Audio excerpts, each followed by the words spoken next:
What is the response time for a visa application as the spouse or partner of a Belgian citizen? And what can be done in case of refusal? From the date indicated on the acknowledgement of receipt of your application, the Immigration Office has a period of 6 months to take a decision. If it is positive, the embassy or consulate will affix a Type D visa, long stay, in your passport, allowing you to travel to Belgium. Upon your arrival, you must go to your local municipal administration to register in the Foreigners Register.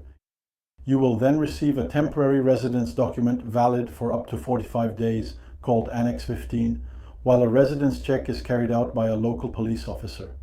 You will subsequently be issued an F-card valid for 5 years. If the visa is refused, the embassy or consulate will notify you of a reasoned decision, which you can respond to in 3 ways.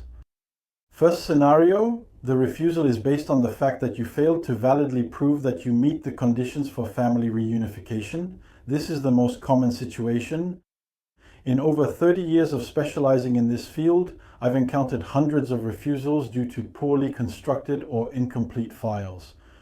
For example, the Belgian spouse's income was below the legal minimum and no budget was included in the application, or the Belgian spouse was unemployed and the file lacked evidence of active job searching. Or the Belgian spouse was self-employed and the file only included a statement from their accountant regarding income and an old tax assessment, etc. In such cases, an appeal is useless because no judge will rule in your favor if you do not meet the legal requirements. Moreover, the administrative judge's review is limited to checking the legality of the Immigration Office's decision. The judge cannot substitute their own judgment for that of the administration, nor can they grant the visa themselves. In fact, the only possible outcome of an appeal, after many months of procedure, is the annulment of the decision and the return of the file to the Immigration Office, which will then have another 6 months to take a new decision, resulting in a considerable loss of time. In this case, the appropriate solution is not to appeal against the decision, but to submit a new visa application based on a properly prepared file.